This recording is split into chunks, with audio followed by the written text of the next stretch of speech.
PS4 in 2026, an outdated console or still a hidden beast? At a time when the PlayStation 5 has already entered its 6th year and Sony is officially preparing to end support for the PlayStation 4, one question still remains. Why are millions of gamers around the world still refusing to leave PS4 behind? In fact, players have refused to upgrade to such an extent that Sony reportedly started sending notifications to PS4 GTA 5 players, encouraging them to upgrade to a PS5 if they want to play GTA 6 when it releases this year. Is it simply because of the money, or has the PS4 built such a strong legacy that replacing it isn't as easy as Sony think? After all the mistakes and blunders of the PS3 era, Sony eventually managed to redeem itself thanks to its incredible exclusive games. However, the market dominance Sony once had was almost gone because the Xbox 360 had become an extremely close competitor in terms of sales. At one point, Xbox 360 was even leading the console race. Fortunately for Sony, the Xbox 360 suffered from the infamous Red Ring of Death issue, while Sony delivered a series of outstanding exclusives that helped the PS3 to recover. But what exactly did Sony do with the PS4 that completely pushed the Xbox One into a downhill spiral and even prevented the Xbox Series consoles from becoming serious competitors later on? Well, Microsoft made several questionable decisions with the Xbox One. They tried turning it into a multi-entertainment device rather than focusing purely on gaming. The catch was that every Xbox One came bundled with a Kinect sensor, a device that most gamers simply didn't want because it was being forced onto them, while also increasing the overall cost of the console. Meanwhile, Sony kept the PS4 focused entirely on gaming. There were no unnecessary restrictions on used games like the Xbox One had, and Sony even took public shots at Microsoft over these policies. Former PlayStation executive Scott Road later revealed that when Microsoft announced the Xbox One's price, everyone inside PlayStation was extremely happy because Xbox had essentially handed Sony a major advantage. Finally, on November 15, 2013, the PlayStation 4 launched. Within just one day, Sony sold over 1 million PS4 units in North America alone. In less than 2 weeks, global sales surpassed 2.1 million units across Europe, Asia and other regions. On the other side, the Xbox One also enjoyed a strong launch window, managing to sell 1 million units on its first day as well. Looking at the numbers today, Sony has sold approximately 117 million PS4 consoles worldwide. Microsoft meanwhile sold around 58 million Xbox One units. Just look at this difference. One of the biggest reasons for that gap was the PS4's incredible lineup of exclusive games. PS4 generation delivered so many legendary exclusives that even PC and Xbox players experienced serious FOMO. In 2018, God of War won Game of the Year, and in 2020, The Last of Us Part 2 did the same. Personally, I think both victories were highly controversial, but what made the PS4 era truly special was that PlayStation exclusives were competing against other PlayStation exclusives. If God of War was dominating one year, then Spider-Man was right there. If Spider-Man wasn't enough, Ghost of Tsushima was waiting around the corner. The competition was against Xbox anymore. It was PlayStation competing with itself. That's why we got so many good games in 2018. Now let's answer the biggest question. Why aren't PlayStation 4 gamers upgrading to the PS5 despite it being a much better console in almost every way? The answer is simple. The PS4 already has a massive library of games. God of War, The Last of Us, Spider-Man, Ghost of Tsushima. These games are still perfectly playable on the PS4 today. On top of that, Sony continued releasing many of its major games on both PS4 and PS5 for several years. As a result,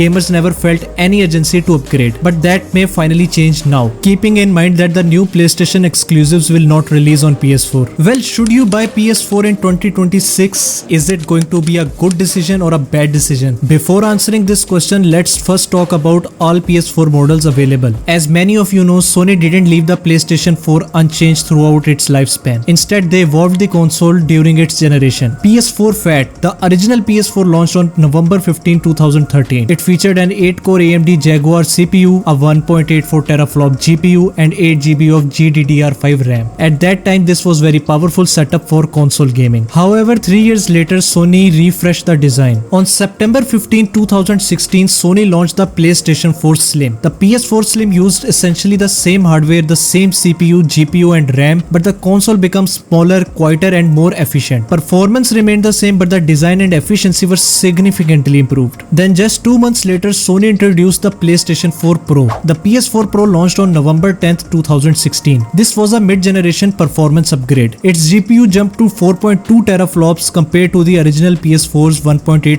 teraflops, giving it nearly double the graphical power. The main focus was 4K support and enhanced graphic modes, allowing games to run at higher resolutions or improved frame rates. The PS4 Pro also became a favorite among YouTubers because it could record gameplay footage in 1080p directly from the console. The PS4 Fat and PS4 Slim were limited to a 720p gameplay recording. So the question remains, which variant should you buy? If you are planning to buy a PS4 in 2026, PS4 Pro is undoubtedly the best option. But should you buy a PS4 at all in 2026? PS4 can still be a very solid choice. Just make sure you buy either the Slim or the Pro model because the original PS4 is getting very old and is more likely to suffer from the hardware issues. The PS4 still has access to many excellent games including Resident Evil 4 Remake, God of War Ragnarok, Spider-Man Miles Morales, Dying Light the Beast and Call of Duty Black Ops 7, the greatest one.